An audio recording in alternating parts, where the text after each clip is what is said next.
अलग निरंजन निरंजन।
माते, ओळखलंस का मला?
मी येथे येऊन गेलो त्याला 12 वर्ष झाली, 12 वर्ष झाली, 12 वर्ष झाली।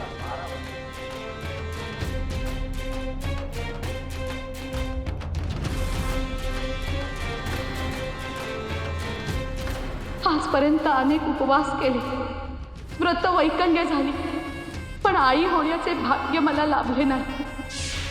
ही विभूती तू प्राशन कर, तुला दिव्य पुत्ररत्न प्राप्त होईल।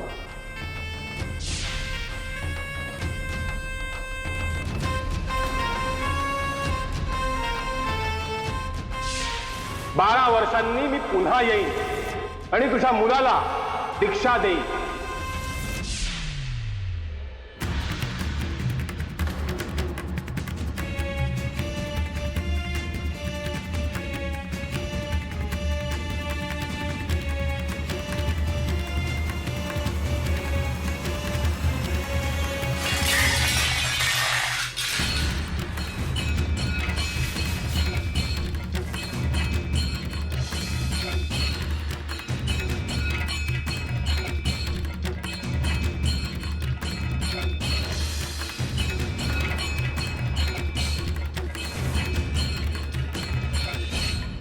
माते, मी तुला आशीर्वाद दिला होता की तुला दिव्य पुत्ररत्न प्राप्त होईल।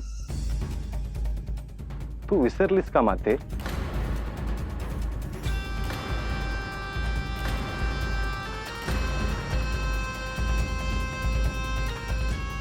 हे ऋषीवर, मी विसरलेच होते।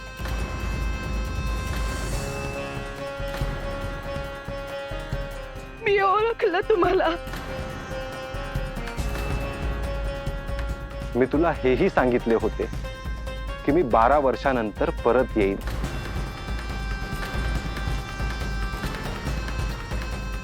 त्याप्रमाणे मी आलो आहे।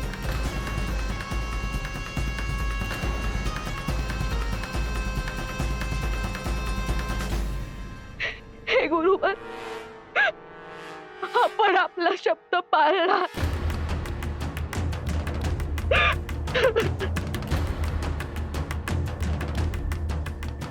परंतु माझ्या कठोर तपश्चर्येनंतर मी तुला जी विभूती दिली होती त्यात शिवत्व सामावले होते।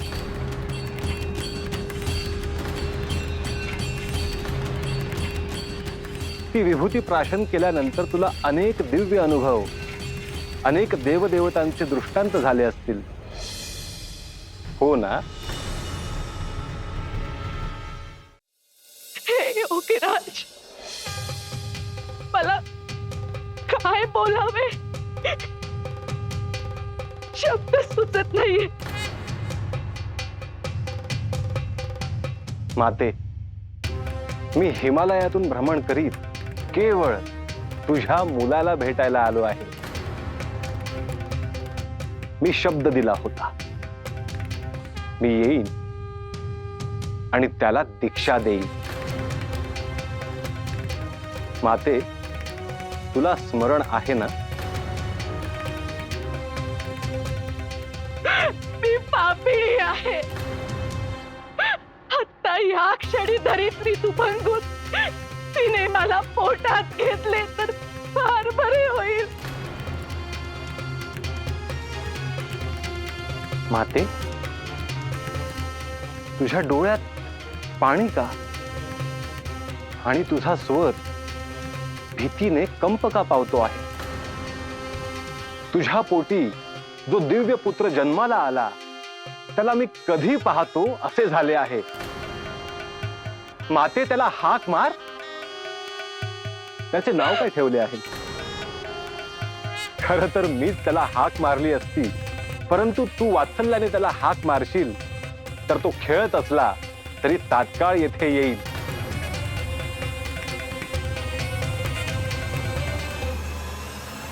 ऋषीवर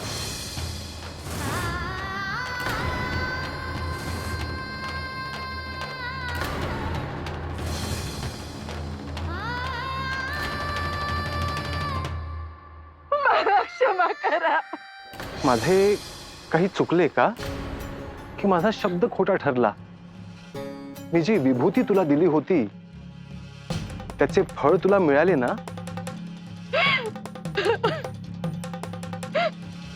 हे मुनीवर, माझ्या हातून खूप मोठे पातक घडले आहे. आपण दिलेली विभूती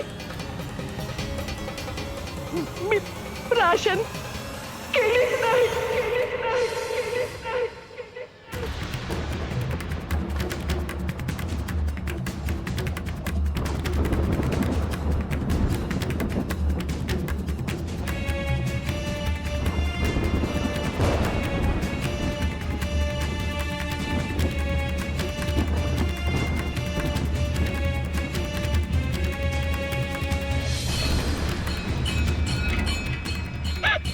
क्षमा असावी गुरु, क्षमा असावी. माते, मी जी विभूती तुला दिली होती ती कुठे आहे?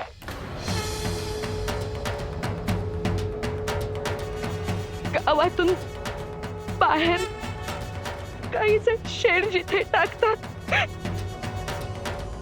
तिथे मी ती विभूती टाकली होती.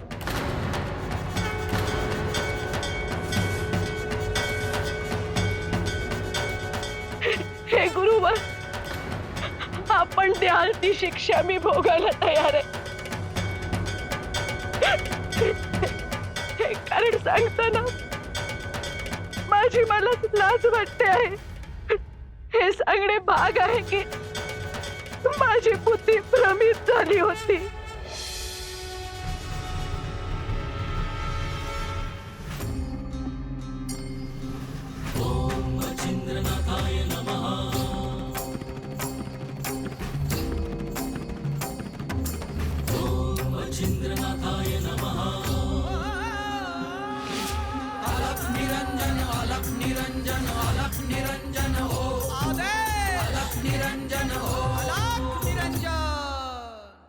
शिवर,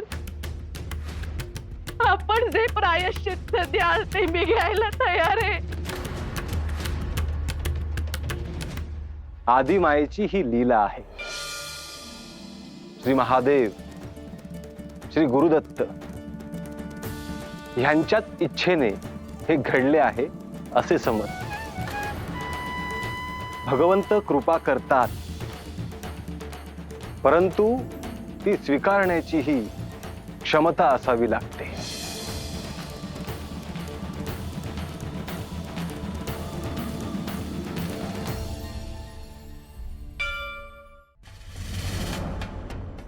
देवी, तू जिथे विभूती टाकलीस ते स्थान मला दाखवशील?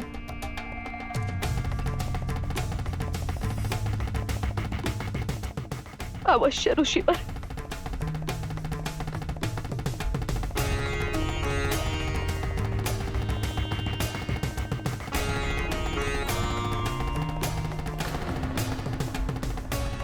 विलंब नको देवी.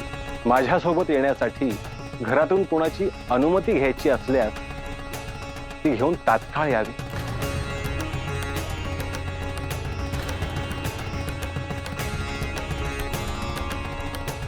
सरस्वती,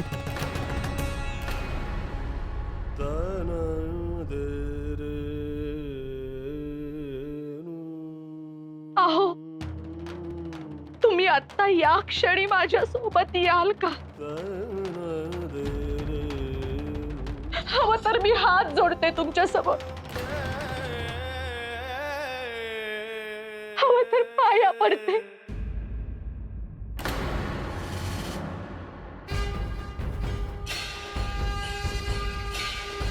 अहो,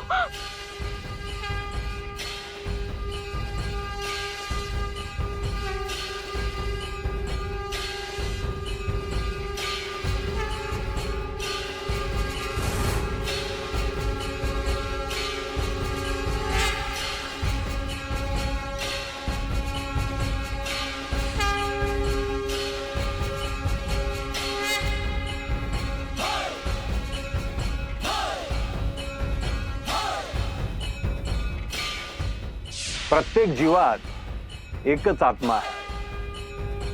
भीती कशाला वाटली पाहिजे? हेच ते योगी जे सूरजकडे 12 वर्षापूर्वी आले असावे. होय, ते इथं आलेत म्हणजे नक्कीच काहीतरी कारण असणार. समद गाव सोडलं आणि हे त्यांच्याच घरी कसे काय जातात? तो सूरज महादेवाची किती भक्ती करतो माहित आहे का? होय, खरंय खरंय. अरे आपल्याला तर दिवसभरात एकदा बी देवाचं नाव घ्यायला जमत नाही. पण आपल्या सूरजच्या घरी व्रतवैकल्य, उपास, तापास, पूजा सगळं सुरू असतं. ते बघा, ते इकडंच येते आहेत.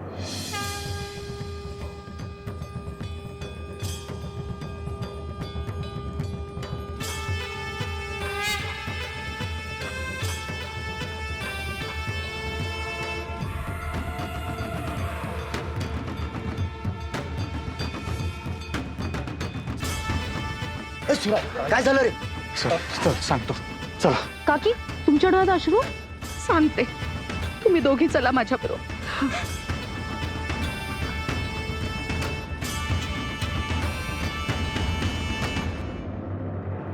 मच्छिंद्र, तू दिलेल्या विभूतीचा प्रत्येक अणुरेणू हा चैतन्याने भारलेला होता. धरित्रीनेही त्या विभूतीतला कण अन कण जपून ठेवला. आणि इतक्या कालावधीनंतर जे रूप साकारलं आहे ते अत्यंत मनोहर आणि दिव्य आहे. सगळी सृष्टी या क्षणाची आतुरतेने वाट बघत होती.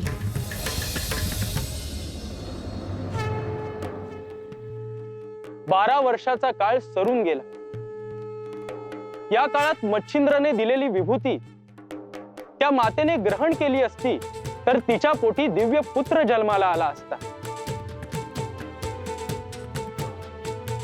परंतु असे घडले नाही. मग त्या विभूतीचे काय झाले?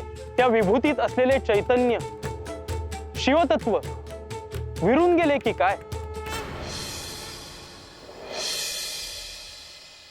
खरं तर त्या विभूतीतला कण आणि कण आकार धारण करू शकतो. साकार, निराकार, सगुण, निर्गुण असे रूप आकाराला येऊ शकते. ही विभूती व्यर्थ जाणार नाही.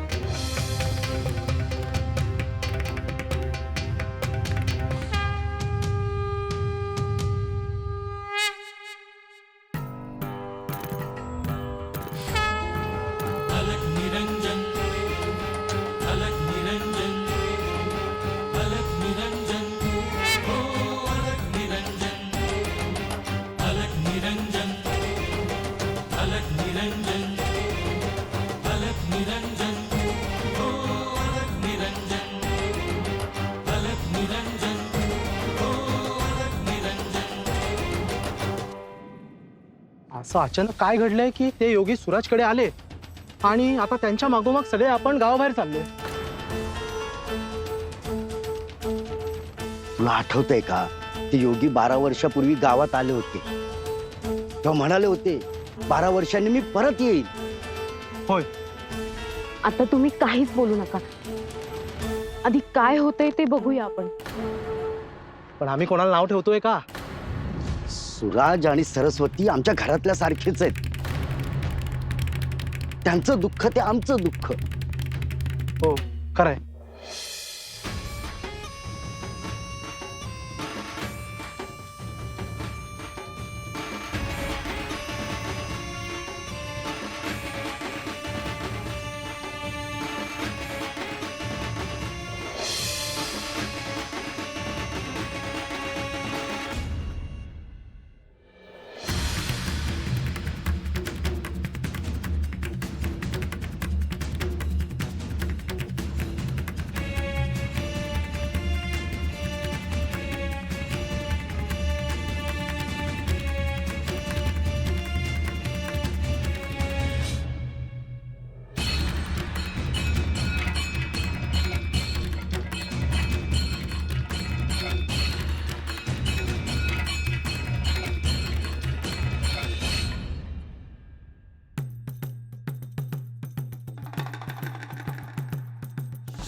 माते, तुला दिलेली विभूती तू कुठे टाकलीस ते आता दाखव.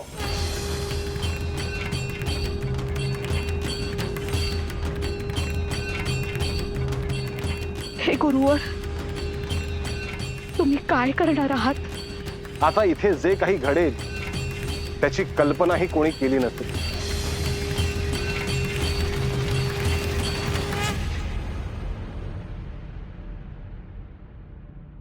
तू केवळ मला ते स्थान दाखव.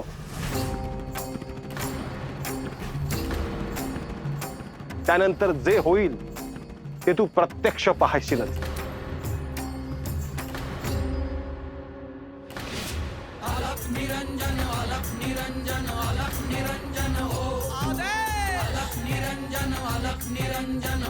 निरंजन